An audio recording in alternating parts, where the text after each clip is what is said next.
Hey guys, कैसे हैं आप लोग? कमेंट बॉक्स में कमेंट करके बताइए।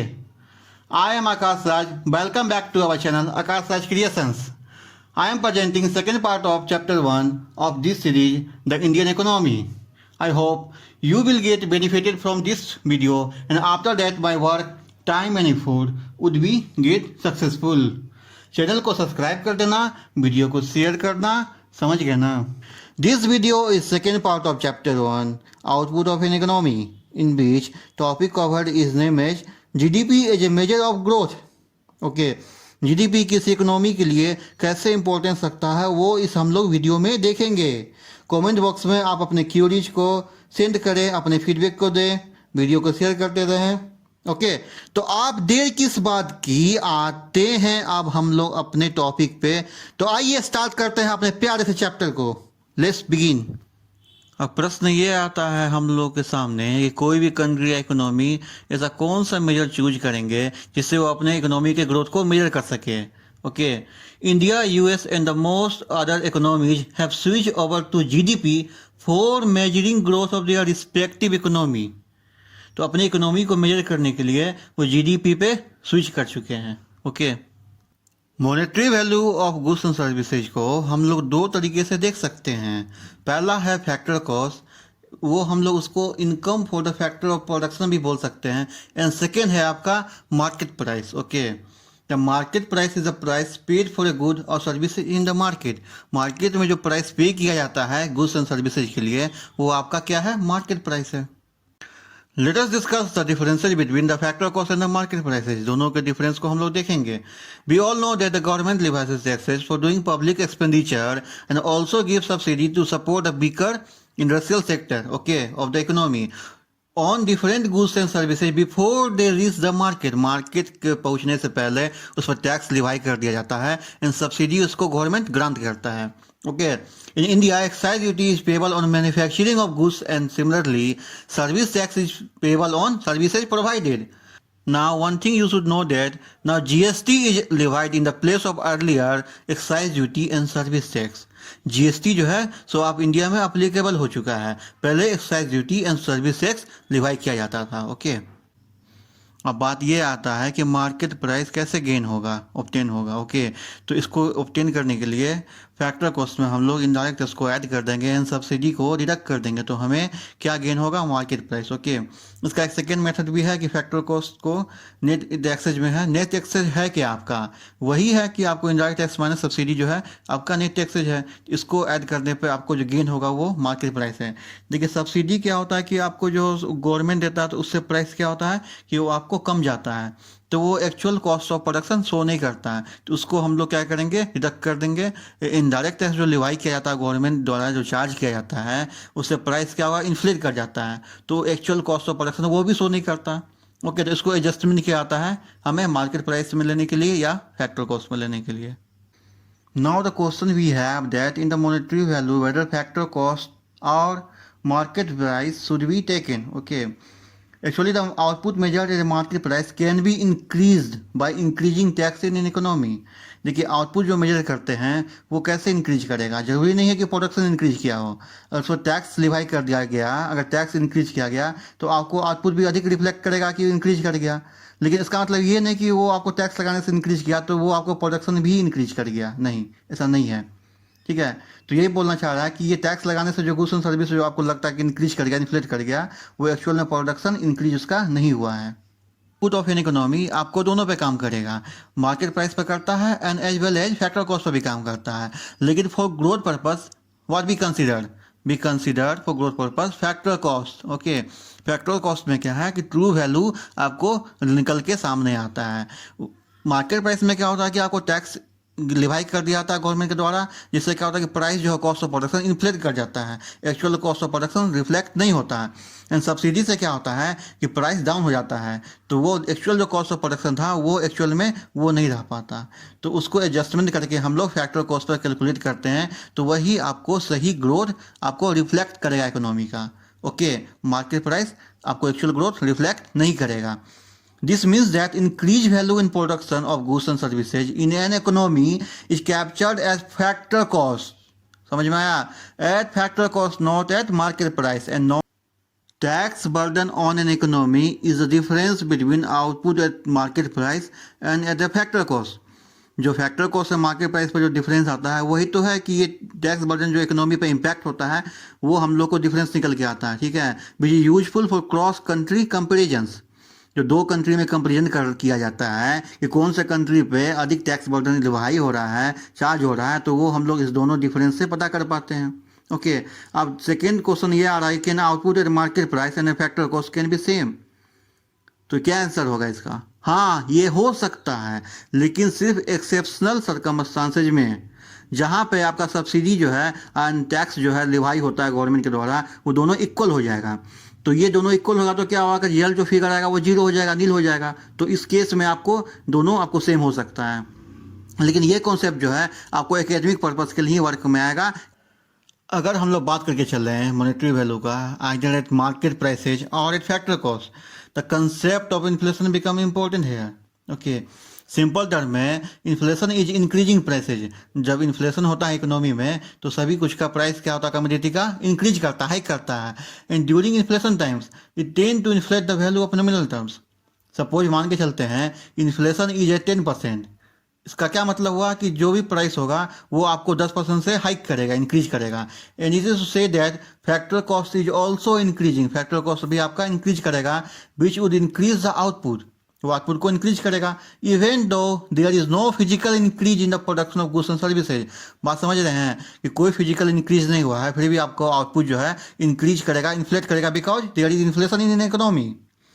It is because of this reason that the output measured as factor cost would have to be adjusted to actually reflect the increased production of goods and services in an economy. Okay.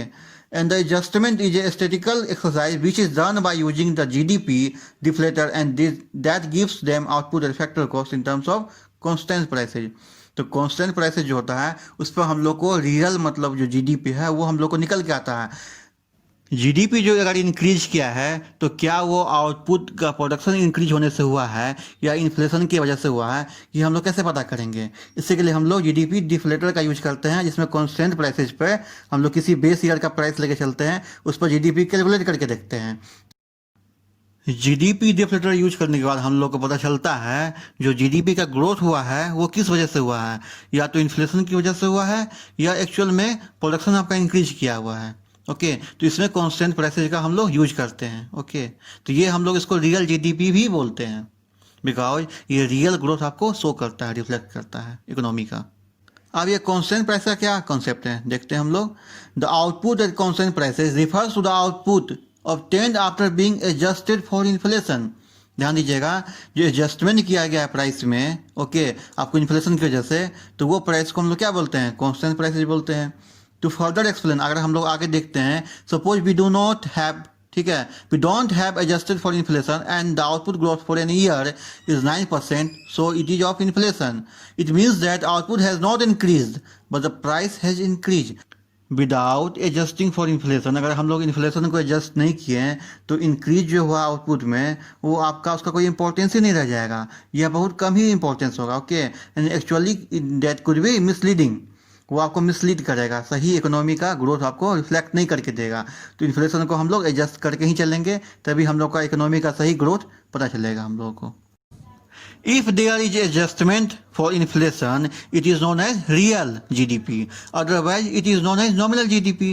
Real growth में क्या होता है कि inflation के साथ adjustment किया जाता है, नॉमिनल ग्रोथ में कोई भी एडजस्टमेंट हम लोग को नहीं करना है। Okay, Similarly, there is nominal and real interest rate, income, wages, but there is no concept of nominal and real growth, as growth by definition has not been adjusted for inflation. Okay, तो ये क्या आपको बताता है? In the meaning of the word growth is self, ठीक है, आपको growth मतलब रियल क्या है कि एक्चुअल ग्रोथ शो करता है। The use of the word growth in the Indian concept implies increase in GDP at factor cost at constant prices. समझ में आया? इंडिया में जो इंटायर कंपटीशन का रिस्पॉन्सिबिलिटी है जीडीपी का, नॉमिनल जीडीपी का, रियल जीडीपी का, इस किसका है? ये आपको सेंट्रल स्टैटिस्टिकल ऑर्गेनाइजेशन जो गवर्नमेंट ऑफ इंडिया द्वारा ऑथराइज है, इनका है। ये जो आपको एस्टिमेट करता है, ये आपको ग्रोथ का एस्टिमेट कब करता है, ये मंथली बेसिस पर नहीं होके ये क्वार्टरली बेसिस पे होता है। At the end of March, June, September, December every year. And the annual growth rate estimate at the April to March which is known as financial year. ये आपको इसको फाइनेंशियल ईयर बोलते हैं। Calendar year समझिएगा वो क्या होता है। कैलेंडर ईयर आपका जनवरी टू दिसंबर चलता है, यानी ये जो एस्टिमेट होता है आपका एनुअली वो आपको अप्रैल टू मार्च होता है। And all the government and corporate accounting in India is with reference to the financial year. जो अकाउंटिंग इंडिया में होता है वो जितना गवर्नमेंट हो नॉन गवर्नमेंट हो ये सब आपको फाइनेंशियल बेसिस पे होता है।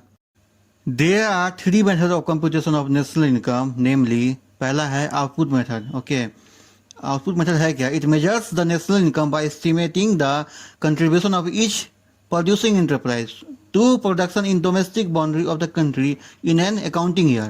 Okay. Second method आपका है income method. Income method is a method which measures national income in terms of payment made in the forms of wages, rent, interest and profit to primary factor of production like labor, land, capital and enterprises respectively for the productive services in an accounting year. Okay. तो income method का यही meaning है। Third and last है आपका expenditure method. Expenditure method is a method which measures final expenditure on gross domestic product at market prices during an accounting year. जितना expenditure done होता है आपको अकाउंटिंग ईयर में इकोनॉमी में, वो आपको एक्सपेंडिचर मेथड से उसको कैलकुलेट किया जाता है कि नेशनल इनकम कितना है आपका। जैसा कि हम लोग जानते हैं कि नेशनल इनकम को कैलकुलेट करने का 3 वे है। ओके, आपका output method, income method and expenditure method. तो एक समरी चार्ट हम लोग के सामने है, इसमें एक समराइज फॉर्म है, एक कैलकुलेशन को हम लोग को डिफाइन करता है। ओके, तो आइए समझते हैं समरी चार्ट को। ओके, तो पहला हम लोग का है आउटपुट मेथड। इसमें क्या करेंगे हम लोग, ग्रॉस वैल्यू एडेड जो है आपको तीनों सेक्टर का, primary sector, secondary sector and tertiary sector को एग्रीगेट कर देंगे। उसके बाद जो हम लोग एग्रीगेट करने का जो आएगा उसको हम लोग बोलेंगे जीडीपी एट मार्केट प्राइस। इसमें डेप्रिसिएशन को डिडक्ट कर देंगे तो हम लोग का जो फाइंड होगा उसको बोलेंगे NDP at market price. Okay, इसमें फिर क्या करेंगे, एडजस्टमेंट करेंगे, डिडक्शन करेंगे नेट इनडायरेक्ट टैक्स को, तो हम लोग को जो आएगा एनडीपी एट फैक्टर कॉस्ट। फिर इसमें ऐड कर देंगे net factor income from abroad. तो अब जो फाइंड होगा वो उसको हम लोग नेशनल इनकम बोलेंगे। ये जो नेशनल इनकम आया है ये आपको आउटपुट मेथड को यूज करके आया है। ओके, अब हम लोग इनकम मेथड को देखेंगे, इसका कैलकुलेशन कैसे किया जाता है। इसमें 3 वेरिएबल्स जो है इसको ऐड करेंगे हम लोग, तो हम लोग को आएगा ये नेट डोमेस्टिक इनकम। ओके, तो सबसे पहले वेरिएबल जो जिसका बात हम लोग करेंगे वो है आपको composition of employees, second is your operating surplus and third is mix income of the self employed. ये तीनों को हम लोग एग्रीगेट करेंगे तो हम लोग को आएगा नेट डोमेस्टिक इनकम।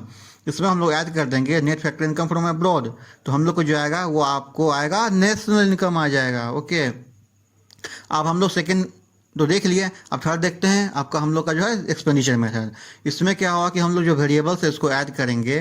पहला है प्राइवेट फाइनल कंजम्पशन एक्सपेंडिचर, उसको ऐड करेंगे गवर्नमेंट फाइनल कंजम्पशन एक्सपेंडिचर के साथ में gross domestic fix capital formation plus change in stock और inventory investment plus net export. तो हम लोग को जो आएगा वो होगा GDP at market price. Okay, इसमें डिप्रिसिएशन को डिडक्ट कर देंगे तो हम लोग को मिल जाएगा एनडीपी एट मार्केट प्राइस। इसमें फिर नेट इनडायरेक्ट टैक्स को डिडक्ट करने का हम लोग को आएगा एनडीपी एट फैक्टर कॉस्ट। इसमें फिर हम लोग net factor income from abroad को ऐड कर देंगे तो हम लोग को जो आप आएगा वो आपको आएगा national income by using expenditure method. Okay, thanks for watching this video. Next video on part 3 of the chapter 1 is coming soon.